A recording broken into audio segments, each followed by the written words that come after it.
Oh, no, he didn't. Girl, he did. He did that. He did that. Yes. He does that. He does that. He does that. You're correct. Welcome back to the podcast. Oh, no, girl. Yes. Make sure you are subscribed. Make sure you're following us on Instagram, Twitter, Facebook. And don't forget, if you're listening, you can also watch this on YouTube and share it. Tell a friend. Welcome to all of our new listeners and viewers. Really happy to have you here. And don't forget, we also have Patreon where we give more behind the scenes dish on what's really going on in our lives. But this week, we wanted to talk about the one and only P. Diddy.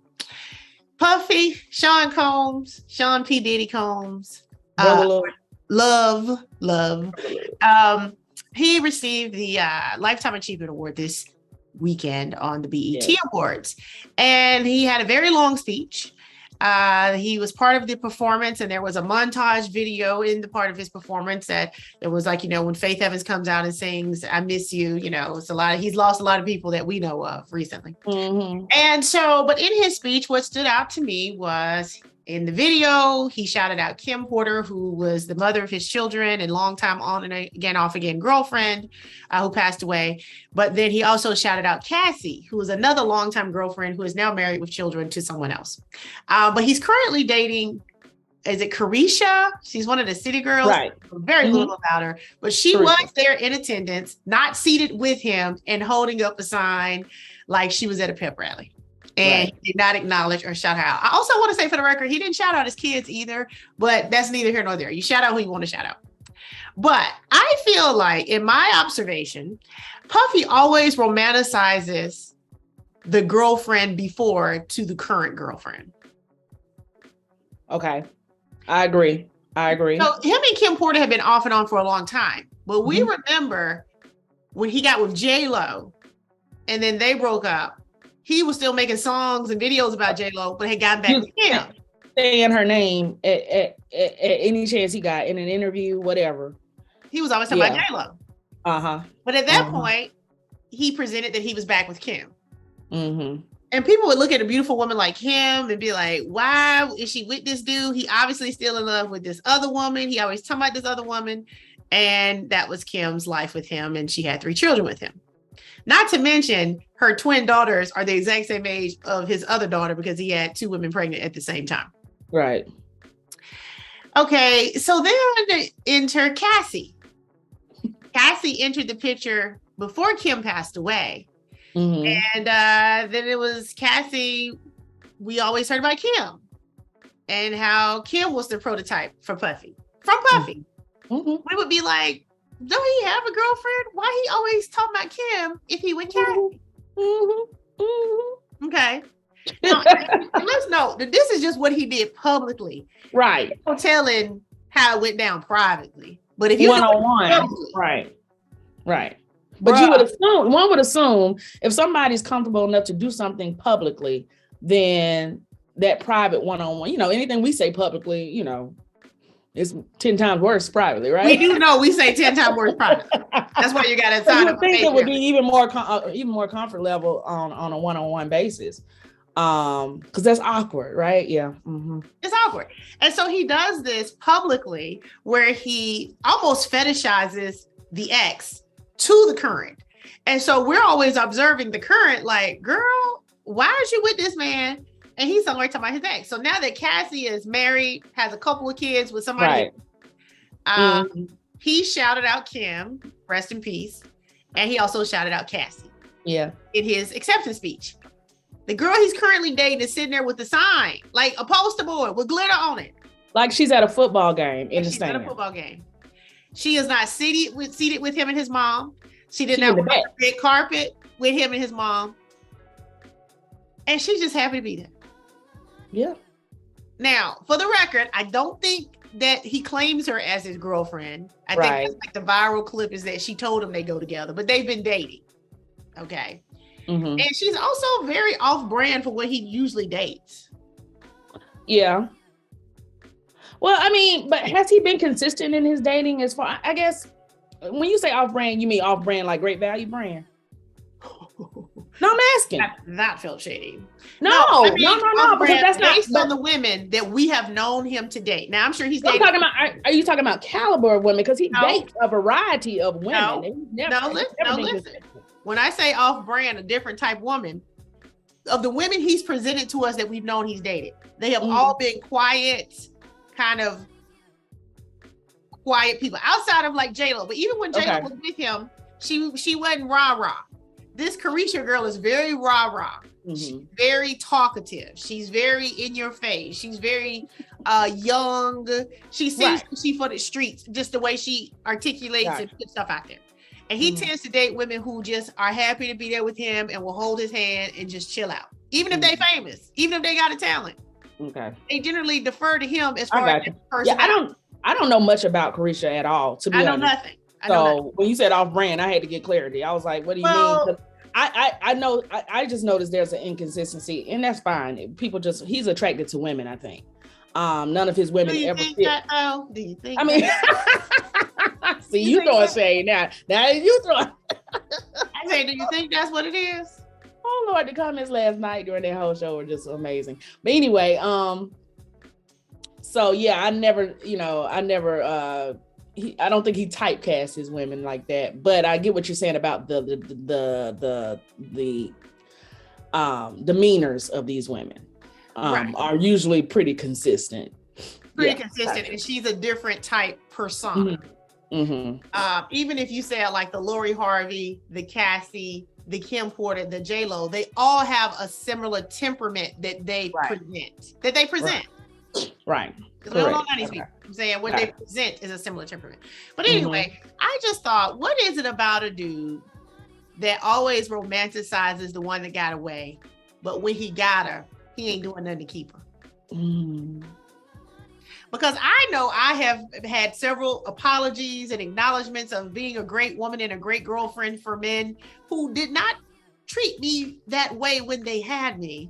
And obviously, hindsight is the only perfect science. Right. Hindsight is 20/20. However, what is it about men that it's bad enough if you didn't treat me right and I move on, but then don't talk to me about it no more. Don't tell nobody that I held you down. Don't tell nobody I held you down. Don't do that. It's very consistently done like that though. So that's what I don't get. And men will have to answer this question because I really don't know why. I get hindsight is 20/20, but I guess I don't spend my time. I guess part of the reason is any of the men that I've dealt with in the past probably will stay in the past and will never be anybody I will aspire to be with again. So that's one thing. But I just it's just the saying. The grass is not green on the other side. And so how about you learn to appreciate what you have when you have it? I actually watched the BET Awards on YouTube because I wanted to see the chatter in real time, and Twitter sometimes is a little slow. And that's because you messy. Anybody who watch go on YouTube so she can see what everybody else is saying. And it's the BET, it's the BET Awards. I needed something to keep my attention, no shade. Right. But it was just like I needed something to be, and it ended up being a little bit better as far as like paying homage to older artists and stuff, people we watched growing up and stuff like that. So it ended up being a little bit better than that. But when he was shouting out Kim, which Missing You kind of just has turned into this Kim tribute over the years. Have y'all noticed? I don't know. It was always about Biggie, and then but when he was talking about Kim, and I saw a lot of women in the comments saying, if only he had done this while she was alive. And it was, and not only that comment, but the other comment was, I lost my train of thought. It was something about how it was bad. He treated her bad when she was alive. Not only, and I'm not, allegedly, but I'm not saying I know anything about their relationship, but a lot of people were saying, not only is he paying homage to her in her death, which is like too little too late, but you didn't respect her at all. Like, it was like not even a little bit of respect while she was living. Like, not even, you know. That's the part that we knew about. That's what I'm saying. The disrespect that we observed was, wow, you got me and somebody else pregnant at the same time, and now our daughters are kiki and hanging out together. Yes. Wow, you publicly dumped me with this other woman and then came back. Wow, you did this and this. Now you with this other woman and still talking about me. And so, and that's just what we observe. We don't know the disrespect in private. Okay? That's just the part we can see. And it is this thing where, does it make it feel less authentic though? Is it like, is this now for clout? Is he shouting out the dead baby mama for clout? Is he shouting out this person that the rest of us kind of revered and felt sorry for and that we respected more than he did for clout? I actually don't think so. I think he actually really is hurt. I think he realizes his faults too little too late, but I do feel like it comes from a genuine place of, dang, I really messed that up, you know.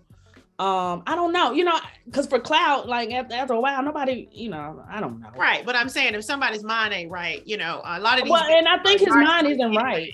I think his mind isn't right when I think he has not grieved properly for her. Like, it doesn't feel like he's gone, you know, gone through all those stages just yet.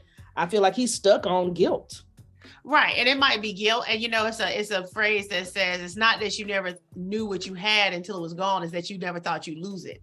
And I think because she always was in that back pocket, he always had access to her. The finality of not having access to her no more probably is quite traumatizing.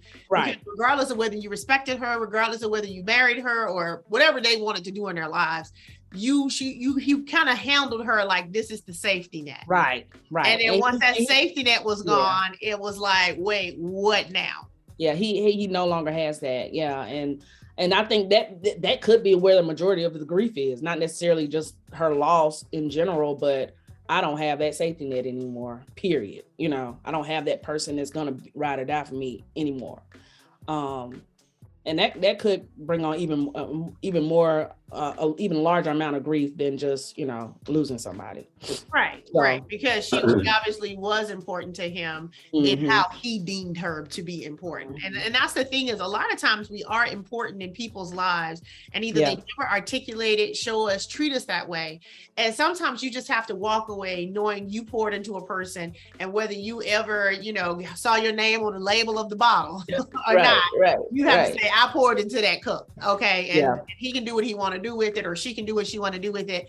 And I think that's the thing. I don't think that when you love someone or you spend time with someone or you date someone that you looking for credit for their life or their success, but you would like to feel appreciated. And that's in any situation, friendship or whatever. You're like, you know what? I would like to feel like what I do matters. I would like to feel like what I'm offering you matters. And what he tends to do publicly, again, I don't know this man, and again, you know, we don't know him privately, but what he does publicly is everyone knows he is dating this woman who was not seated with him and who had a pep rally sign, and he did not even acknowledge her. And maybe he was thinking, maybe I thought about this, maybe he was thinking, this is lifetime achievement. These are things I've already done. And she was not, the current girl was not there for any of the things I've done. You know, she's here now. Yeah. We go together real bad, but not really. Not really. I let her say whatever. It really don't matter. No. And you have to think of all the women that he has dated that even though he didn't give them all of him, he lost a piece of himself when each one of them moved on. Him being the finality of moving on, passing away. You have to think about that. So what the real thing is this matter of watching this person who now seems to be on some kind of journey, looking for love, trying to be loved, changing his name to love and imploring everybody. And, you know, the donations. Oh, let me say this about the donations that was actually, especially, he made the $1 million donation to Howard, his alma mater. And then he made the $1 million donation to Jackson State and Deion Sanders. And I noticed that Deion Sanders then tweeted, "Thank you for the donation to the football in all caps program at Jackson." I didn't see it. Girl, Deion Sanders says Puffy donated $1 million to the Capital football program. That's hilarious. I would love to see how that goes down, you know. And he Because I know the school heard one thing. The school heard one thing. Deion Sanders, I heard him say Deion Sanders. My name. He said my name. When I saw Deion thank him for the $1 million donation to the football program,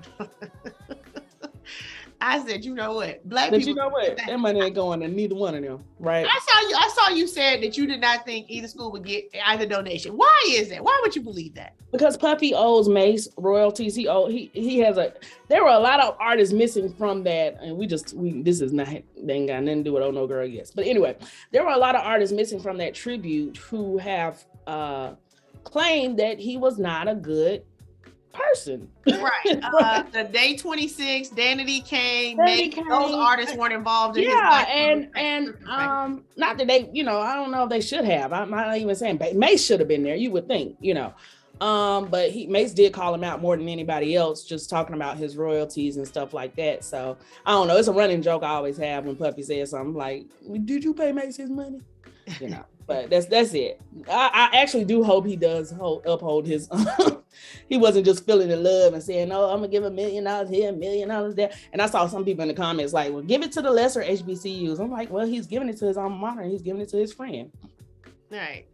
You know, listen, Puffy, he has accomplished a lot. I agree with the clip from Jay-Z saying that Puffy was the first one to be like, hey, I'm going to be a businessman. I'm going to be in the room. I'm going to be the marketing, the brand. I'm going to be the brand. Right. He's one of the first producers on the stage dancing with the artists and putting his name in all of it. And so he did lay a blueprint for what has come. And some of it's been great. And some of it's been like, oh, who started this? but in the context of what we're talking about, we would love to hear you guys comments about, you know, is it okay to, I think it's great to acknowledge when someone's done great for you somewhere in your life, but when you are in a new relationship, how much of that should you put on your current partner of who this person was to you? Because one, I don't know. I think it's a toxic trait to do. And I think part of the narcissism of him is, hey, you are not her. And it don't matter who the you is, and it doesn't matter who the her is. Right. He sets you in a situation where you are not her, and you are always going to know that I would rather be with her than you. Yeah, I always feel myself experiencing secondhand embarrassment for the woman, whoever the woman is in his life, when he also refers to those previous women. It's like, you know, just personally, that will make me feel definitely like less than, you know, like, oh, I'm not supposed to be here. I'm just a fallback or whatever. But he does it consistently, so I don't know. and to all of them, he does it consistently and to all of them. And so it's something like Puffy. When you have her, you don't do right by her for her to stay. You get the next one, and you keep pushing the other one up. And then you're going to do it to the next one and to the next one. And it's just like, okay, I feel like it's a toxic trait. I think it's a narcissistic trait where you make sure a person is always comparing themselves. And then you would say, I didn't say nothing. I just was saying what we had, you know, kind of thing.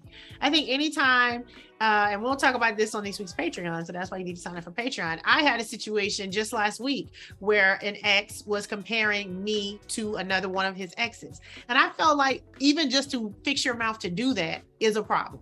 It's an absolute problem to say, I liked you more than her anyway, but this is what happened. Like, no, that's what we're not gonna do. Right. And so it's just one of those things that I've never done that to anybody. And I think women tend to do the opposite. We sometimes give too much information about our exes, but we very rarely put them on a pedestal, you know. But then that next man comes along like, oh, all I gotta do is buy some flowers and I'm gonna be in there. And I'm good. All I gotta do is call her back because he didn't do that. All I gotta do is. And I think not only do we give that type of information, we do, in our minds, we make the current guy the gold standard sometimes, where it's like, well, you know, he's already doing this, that, and the other person, not necessarily verbalizing that to the person we're dating, but in our mind saying, hey, he actually makes plans. He actually set this dinner up. He actually picks up the phone and calls me and see how I'm doing. And so in the beginning, in the beginning, we end up doing that. But like I said before, it's nobody of my past that I would ever like. I have never done that. Like, I'm not even saying I've dated complete jerks in the past. There have been decent men that I've dated, but I've never just said, I will say I've done it when I had the one true love character in my life many years ago. Okay. Yeah. The person I dated right after that, you know, he really Right. had no shot because of how I felt about that person and what I got to experience with that person. I would say currently I don't do that now, but I think, you know what, even last year though, if I think about it, when I had met a new guy last year, I felt like his behavior had already exceeded what someone 10 years hadn't done in 10 years. I was like, wow, this dude did this in 30 days and this person hadn't done it in 10 years. So I don't offer that to the person that I'm talking to. That's yeah. But I do I hope that each time that I date someone, I am dating someone better than you know, it's not something I'm offering that guy. But for me, it's like, okay, we can't be going backwards in how and who and what we're dating. And I think now that I'm retired from dating, but I have a peaceful companion, I think I ultimately, my peaceful companion is now the standard. But let me say, my peaceful companion is the standard because he offers bare minimum. And the men have been showing up offering less than that. So I think the peaceful companion has reset me to my default settings of being a human. That won't accept anything less than human kindness and behavior. So correct. But let us know in the comments what you think. Have you done it? Have you held someone in your past on a pedestal? And have you let your current know that? And also, do you have the one that got away? Because I don't know if I think Puffy thinks that all these women are the ones that got away, because I think all of them were long suffering, at least even in our view. You know, we don't know how long somebody was together or not together privately, but I'm saying based on what we observed, these were long suffering relationships in women that went back and forth for years, over decades with him. So I don't know if he could actually categorize them as the one that got away versus the one that finally left. But let us know. I think I know the answer to your question. Do you think you have had the one that's gotten away? Yeah. No. Sorry for the audio people. No. Yes. No. And I would say who I am today, I can say no. I can say in the past, I don't think I thought I had one that got away, but I had a couple that I wondered if they stayed, if it could have been good, you know, but I don't think like that I did anything for anyone to get away. So everybody where they supposed to be, I guess, at the end of the day. So tell us, have you set somebody up on a pedestal? Get them off. And number two, have you had one that got away? And do you let your current partner know that on TV at the BET Awards when you accepted your lifetime? Every chance you get, every public. Just let us know in the comments if that's what you're doing. All right. And we're gonna go into some in-depth with my ex on Patreon. So if you sign up for Patreon, you can get that. But until next time. Oh no, he didn't. Girl, yes he did. Yes he did.